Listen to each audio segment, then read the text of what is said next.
आज की रेसिपी बहुत ही टेस्टी, मज़ेदार और बहुत ही कुरकुरी बनने वाली है। इसे खाकर आपको बहुत मज़ा आने वाला है। तो फिर चलिए बनाना शुरू करते हैं। इस नाश्ते को बनाने के लिए आपको सबसे पहले फ्राई पैन गर्म कर लेना है और उसमें 1.5 प्याली पानी को अच्छी तरह से गर्म कर लीजिए। और जैसे ही वो गर्म हो जाए तब आप इसमें आधा चम्मच नमक और आधा चम्मच अजवाइन डालिए और इसमें 1 चम्मच रिफाइंड ऑयल डालकर इसे हल्का गर्म होने दीजिए। जैसे ही ये हल्का गर्म हो जाए, जिस प्याली से आपने पानी लिया था उसी प्याली से 1 प्याली सूजी लीजिए और उसे हल्का हल्का मेल्ट कर दीजिए। जब ये डो में कन्वर्ट हो जाए इस तरह से, तब इसे ढककर आप कुछ देर रेस्ट करने दीजिए। तब तक आप फिलिंग तैयार कर लीजिए। यहाँ पे हम आलू का फिलिंग बनाएंगे दोस्तों। आप चाहो तो इसमें सब्ज़ी का भी इस्तेमाल कर सकते हो। मैंने इसे अच्छी तरह से बॉयल कर लिया था और इसे छीलने के बाद हाथ से या फिर फॉक से इस तरह से सारी गांठों को अलग कर लीजिए और इसमें कुछ मसाले ऐड कर लें, जैसे कि हरी मिर्च, धनिया का पत्ता। यहाँ पे धनिया का पत्ता फिलिंग में बहुत अच्छा टेस्ट लेकर आता है और इसकी खुशबू भी बहुत अच्छी बनी रहती है। तो बाकी के मसाले भी हम यहीं पर ऐड करते जाएंगे। हमने इसमें आधा चम्मच कुटी हुई काली मिर्च, आधा चम्मच धनिया पाउडर, ये सारे मसाले हमने हल्का रोस्ट कर लिए थे। इससे इसकी खुशबू बहुत अच्छी आएगी, तो आप भी रोस्ट कर लें। और आधा चम्मच हमने इसमें चिली फ्लेक्स, जिसे कुटा हुआ मिर्चा कहते हैं, वो डाला है। तो आप इसमें मिर्चा संभल कर डालें क्योंकि हरी मिर्च भी हमने डाला है।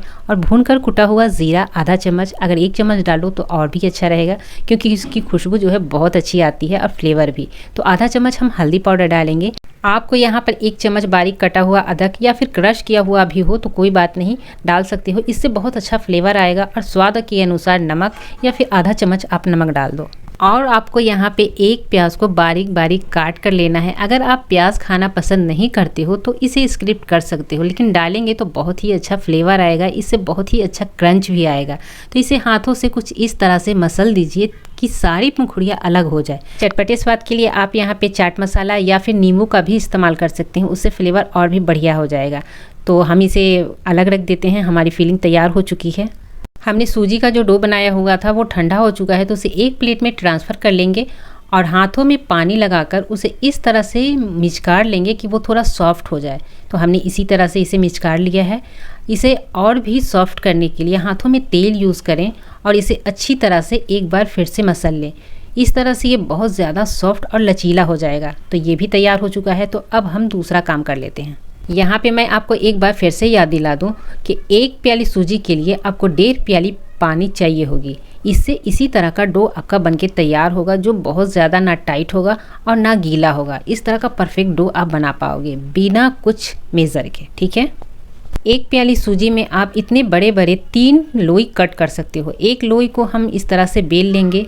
इसे हल्के हाथों से बेलें और ये ज़्यादा गीला भी नहीं है, बहुत आसानी से बिल जाता है। उठा उठा के देख पा रहे हैं कि हमने इसे बेल पा रहे हैं। कोई झंझट नहीं है।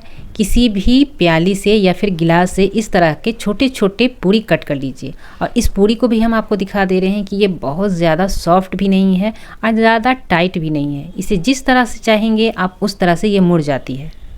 आप इसे हाथों से उठाकर इस तरह से चेक कर लीजिए, ये बिल्कुल भी गीली नहीं है। इस तरह की परफेक्ट आपकी पूड़ियाँ अगर बनी हो तो नाश्ता बहुत ही ज़्यादा टेस्टी और कुरकुरा बनकर तैयार होगा। यहाँ पे 1 चम्मच हमने फिलिंग डाला है। फिलिंग ज़्यादा डालिएगा तो ज़्यादा बेहतर होगा, क्योंकि ज़्यादा भरा भरा होगा तो खाने में ज़्यादा टेस्टी लगेगा। तो हमने इस तरह से इसे मोड़ दिया है, यानी पॉकेट की तरह बना दिया है। तो सारे को इसी तरह से पॉकेट की तरह बना लेंगे। एक और बता देती हूँ, आप सोच रहे होंगे कि थोड़ा सा खुला है तो तेल पी जाएगा। ऐसा नहीं होगा। हम एक बेस तैयार करेंगे, उसकी वजह से ये पूरा का पूरा कवर हो जाएगा। तो इस तरह से आप सारे को बना लीजिए। हमने यहाँ पे इस तरह सबको बना लिया। सारी फिलिंग भी हमारी ख़त्म हो चुकी है। तो बेस के लिए 1 प्याली लीजिए और 4 चम्मच मैदा या फिर आटा या फिर कॉर्नफ्लोर, तीनों में से कोई भी चलेगा। हमने यहाँ पे मैदा लिया हुआ है। 4 चम्मच मैदे में हमने 1 चम्मच हल्दी पाउडर, आधा चम्मच के लिए नमक, आधा चम्मच चिली फ्लेक्स। और हाँ, जहाँ तक हो बेस में आप नमक कम ही डालना, क्योंकि हमने 2-3 जगह पे नमक डाला हुआ है। तो यहाँ पे आपको संभल कर डालना है। कटी हुई मिर्ची, धनिया, और थोड़ा थोड़ा करके आप इसमें पानी डालना ताकि गीला ना हो। थोड़ा थोड़ा पानी डालते हुए आपको इसे पतला घोल की तरह तैयार कर लेना है। इसे ना ज़्यादा पतला रखना है और ना ज़्यादा गाढ़ा। एक बार इसे हाथों से इस तरह से चेक कर लीजिए। जब आपका घोल पूरी तरह से बनकर रेडी हो जाए, 2 मिनट के बाद आप इसमें आधा चम्मच कलौंजी डालना। बिल्कुल एंड में डालना दोस्तों, क्योंकि इससे क्रंच रहेगा और पहले डालेंगे तो क्रंच नहीं रहेगा, ये फूल जाएगा। आधा चम्मच हमने इसमें सफ़ेद तिल डाला है और कोट करने के बाद ये बिल्कुल इस तरह से है। हमने यहाँ पे तेल को गर्म किया हुआ था और इसे इस तरह से डीप करते हुए एक एक पॉकेट को इसमें डाला है। यहाँ पे आपको तेल बिल्कुल मीडियम रखना है, ना ज़्यादा हाई और ना ज़्यादा लो, क्योंकि जब लो पे रखेंगे तो ये तेल एग्जॉर्ब कर लेगी और हाई पे रखेंगे तो बहुत ज़्यादा लाल हो जाएगा, यानी एकदम से लाल हो जाएगा। तो वैसा नहीं करना है, इसे मीडियम पर ही इस तरह से रखते जाइए। और देखिए डालते के साथ ही ये फूलना शुरू हो गया है, क्योंकि ये सूजी का है। और इसे हल्के हाथों से एक बार कच्चे में ही पलट लीजिए, आसानी से पलटी हो जाता है दोस्तों, क्योंकि ये सॉफ्ट है। और सूजी बनाने के बाद हमने 2 मिनट इसे अच्छी तरह से मिचकारा है, जिससे ये लफ़ी हो गया था। इस वजह से ये बिल्कुल भी आपके फ्राई पैन में नहीं सटेगा। तो इसी तरह से आप सारे पॉकेट को एक बार इस तरह पलट दीजिए। जब आप एक बार सारे पॉकेट को पलटी कर लो तो दूसरी बार में आप गैस की फ्लेम को थोड़ा सा बढ़ा देना। इससे इसका कलर कुछ इस तरह से ब्राउन हो जाएगा और आपका टाइम भी कम लगेगा और अंदर का तो क्रिस्पी बनेगा ही, क्योंकि हमने इसे पतला जो बेला था, ज़्यादा मोटा जो नहीं बेला था। तो आप इसी तरह से सारे को बना लीजिए। एक बार आप इस तरह से बना लोगे तो आप देखना इसका टेस्ट बहुत ही अच्छा आता है, अमेजिंग आता है। एक प्याली सूजी में आप बहुत सारा नाश्ता बनाकर तैयार कर लोगे। एक बार हमारा हो चुका है और ये दूसरी बार है। दूसरी बार भी हमने उसी तरह से डाला है और तेल भी आप देख पा रहे हो कि वैसा का वैसा ही है और इसका कलर भी बिल्कुल पहले वाली की तरह आया है। आप चाहे तो थोड़ा हल्का भी कर सकते हो, यानी हल्का ब्राउन। इस तरह से हमने सारे को बनाकर तैयार कर लिया है और इसका क्रंच तो आपको दिख ही रहा होगा। एक बार मैं इस कांटे वाली चम्मच से इसकी आवाज़ सुनाती हूँ। बहुत ज़्यादा क्रिस्पी बन के तैयार हुआ है, क्योंकि ये सूजी का है, मैदे से ऊपर की कोटिंग लाजवाब।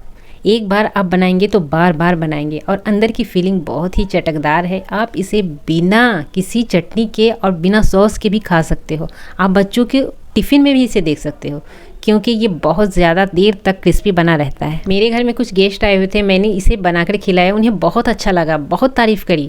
आप एक बार इस तरह से बनाएंगे और दूसरों को खिलाएंगे तो उन्हें भी बहुत पसंद आएगा। एक बार बनाइए, खिलाइए और मेरे चैनल को सब्सक्राइब कर लीजिए और वीडियो को लाइक कर दीजिए।